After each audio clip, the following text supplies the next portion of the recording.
नमस्कार भावी शिक्षक हो. तर आज आपण 2017 साली झालेल्या टेटमधील म्हणजे TIT टेटमधील गणित विभाग अभ्यासणार आहोत. कारण खूप विद्यार्थ्यांची अशी इच्छा होती की गणिताचे प्रश्न कशा प्रकारचे आले होते. तर पहा, TIT टेटमध्ये 30 मार्कासाठी गणित विचारले जाते, अंकगणित.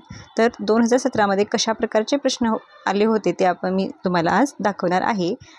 तर तुम्ही कशा प्रकारे स्टडी केली पाहिजे की जेणेकरून तुमची हे 30 मार्काची चांगली तयारी होईल. कोणकोणते टॉपिक अभ्यासायला पाहिजेत हे तुम्हाला ह्याच्यातून कळेल. तर पहा, प्रश्न होता सरळ रूप त्या आणि साधी सरळ काय आडवी बेरीज आहे. तर पहा, बेरीज केल्यानंतर काय पहा, एकाच इथं ऑप्शनमध्ये शेवटला 9 आहे पहा, आणि एकक स्थानचा अंक 9 आहे आणि हेच त्याचं उत्तर येणार आहे. तर बघा कसं, 2 आणि 6 8, 8 आणि 1 9, 9 आणि 3 12, 12 आणि 7 19, 19 म्हणजे एकक स्थानी 9 येणार. त्यामुळे पर्याय क्रमांक 1 म्हणजे ए ह्याचे योग्य उत्तर होईल. त्यानंतर लगेच गणिताचाच प्रश्न होता, 5/12चे टक्केवारीत रूपांतर करा. तर पहा, ह्या 5/12ला गुणुले 100 केले आणि ह्याचा गुणाकार भागाकार केला की आपल्याला उत्तर मिळून जाते आणि याचे उत्तर येते 41.67%. तर करून पहा तुम्ही, 5/12 करा आणि त्याला गुणुले 100 करा आणि 12 आणि त्या 100ला भाग लावून आलेल्या उत्तराला त्या 5ने गुणा, उत्तर तुम्हाला मिळून जाईल. तर मी इथं केलेलं आहे पहा, पाहू शकता 41.67% आलेलं आहे. पहा, ह्याला काय करायचं, गुणुले 100 करून हा गुणाकार भागाकार केला की आपल्याला उत्तर मिळून जाते. ओके.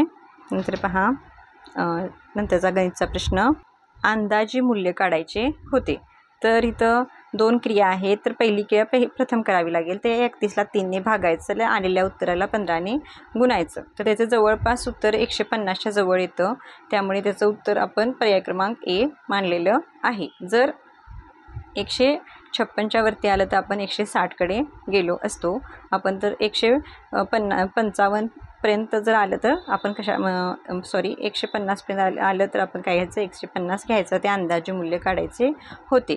त्यानंतर लगेच आहे सरळ रूप द्या, म्हणजे बेरीजच करायची होती. तर या ठिकाणी साधी सरळ बेरीज आहे. उत्तर आहे पर्याय क्रमांक डी.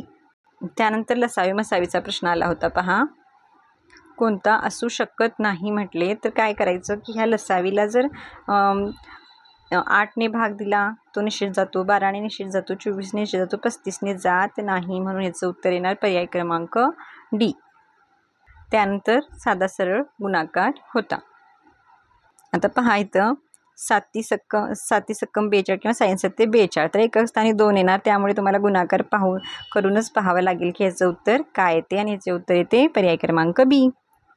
त्यानंतर गुणोत्तर व प्रमाण ह्याच्यावर पडलेला बघा प्रश्न, मुकेश आणि सुरेश यांच्या वयाचे गुणोत्तर 2:3 आहे. 12 वर्षानंतर त्यांच्या वयाचे गुणोत्तर 11:15 होईल. सुरेशचे वय किती आहे वर्षामध्ये काढायचे आहे. तर हे गणित कसे सोडवले झाले बघा, मी तर गणित सोडवलेलं आहे. तुम्ही स्क्रीनशॉट घेऊन ट्राय करा. पहा,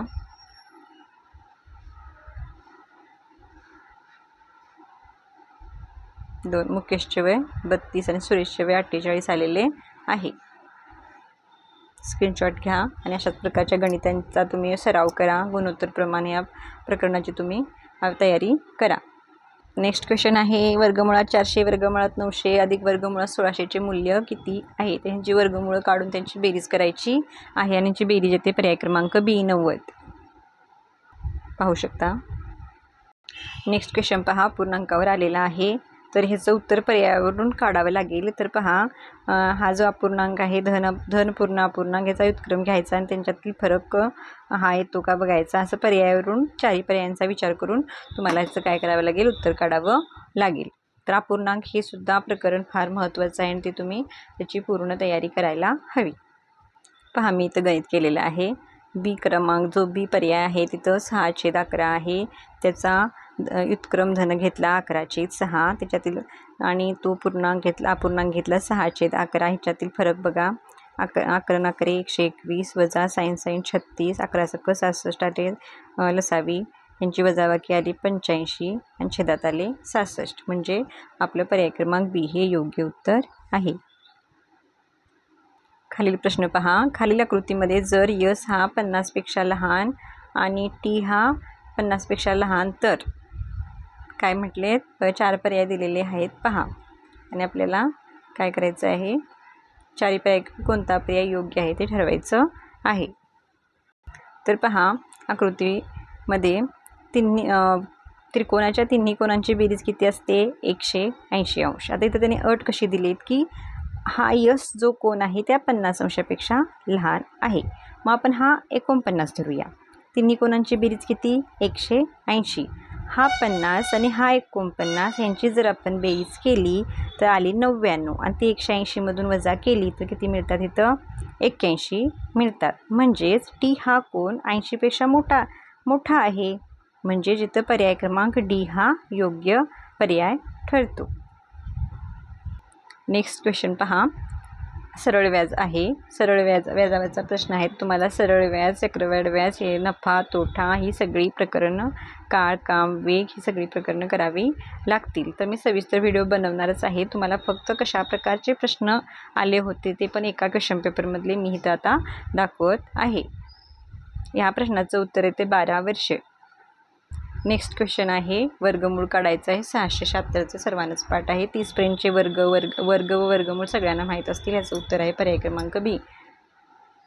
त्यानंतर बघा या ठिकाणी ए अधिक बी कंसाचा वर्ग अधिक ए अधिक बी कंसाचा वर्ग असं करून हे जर उत्तर सोडवलं समीकरण तर आपल्याला उत्तर मिळतं. आणि नंतर काय होतं की इथं काय आहे सांगा 2.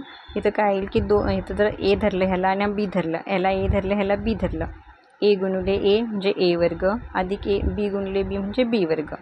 इथं ए अधिक बी कंसाचा वर्ग होतं, इथं ए अधिक बी कंसाचा वर्ग आहे. मग आपण हे कसं लिहू शकतो 2 कंसात ए अधिक बी, 2 कंसात ए अधिक बी कंसाचा वर्ग लिहू शकतो. आणि इथं ए वर्ग वजा बी वर्ग, ह्या वर्गाला हे वर्ग कॅन्सल झालं तर फक्त राहते इथं काय ए वजा बी म्हणजे वजा बी म्हणजेच काय 2 शिल्लक राहतात. पर्याय क्रमांक बी ह्याचे योग्य उत्तर आहे.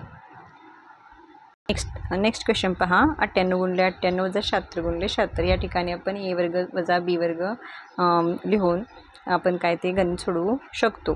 तर याचं उत्तर येणार आहे पर्याय क्रमांक बी. त्यानंतर गुणोत्तर व प्रमाणाशी बघा मापनवरचा प्रश्न आहे. 110 सेंटीमीटरचे 1.10 मीटरशी किती गुणोत्तर ते शोधा. तर अशा प्रकारच्या गणितांचा तुम्हाला सराव करायचा आहे. वर्गमुळात 4 आणि कंसाचा घातांक 1/2 म्हणजेच वर्गमुळात 4चं उत्तर येणार 2 आणि 2चा घातांक 1/2 म्हणजेच वर्गमुळात 2 येणार. पर्याय क्रमांक सी. बघा टक्केवारी प्रकरणसुद्धा अभ्यासायचं आहे. अशा प्रकारची खूप सारी गणितं आलेली आहे 2017ला. तर ही तुम्हाला NMS किंवा 8वीच्या स्कॉलरशिपमध्ये अशा प्रकारची गणिते भेटतील. त्यांचा सराव तुम्ही नक्की करा. तर पहा हे इयत्ता 8वीचे स्कॉलरशिप बुक आहे. तर हे मराठी व गणितचे पुस्तक आहे. अशाच प्रकारचे तुम्हाला इंग्रजी बुद्धिमत्ताचे पण मिळते. तर तुम्ही ह्या दोन्ही प्रकारच्या पुस्तकामधील सराव चांगला करा. 8वीच्या पुस्तकातील खूप सारी गणिते 2017ला पडली होती. त्यामुळे तशाच प्रकारच्या गणितांचा तुम्ही सराव करणे आवश्यक आहे. अशाच प्रकारच्या टिप्स व ट्रिक्स तुम्हाला मी माझ्या व्हिडिओतून देतच राहील. तर तुम्हाला जर व्हिडिओ आवडत असेल तर तुम्ही लाईक करत चला. थँक्यू. त्यानंतर आपण पुढचं गणित पाहूया. खालीलपैकी सर्वात मोठा अपूर्णांक कोणता. तर त्यातील सर्वात मोठा अपूर्णांक आहे पर्याय क्रमांक डी. पर्याय क्रमांक डी 47.53. त्याच्यासाठी तुम्ही काय करा की प्रत्येक अंशाला त्या छेदाने भागून बघा आणि त्याचं दशांश अपूर्णांकात रूपांतर करून तुम्ही ते ठरवा. ते तर ह्याचं पर्याय क्रमांक डी हे योग्य उत्तर येणार आहे. त्यानंतर पहा गुणाकार पडला होता. तर अशा प्रकारे बेसिक क्रियांवरती खूप सारी गणिते आली होती. बेरीज, वजाबाकी, गुणाकार, भागाकार, नंतर वर्ग आणि वर्गमूळ, सरळ व्याज, चक्रवाढ व्याज, नंतर टक्केवारी, नफा तोटा, गुणोत्तर हे सगळे टॉपिक कव्हर करण्यात आले होते. तर थोडक्यात मी या प्रश्नपत्रिकेमार्फत तुम्हाला अंकगणितामध्ये कशा प्रकारचे प्रश्न विचारले जातात याची ओळख करून दिली आहे. तर आपण याच्यावर सविस्तर व्हिडिओ मी लगेच बनवणारच आहे जेणेकरून तुम्हाला हे स्टेप बाय स्टेप उत्तरे याची कळतील. तर व्हिडिओ आवडला तर लाईक करा, तुमच्या मित्रमैत्रिणींना शेअर करा आणि जर चॅनलला नवीन असाल तर चॅनलला सबस्क्राईब करून घ्या. थँक्यू.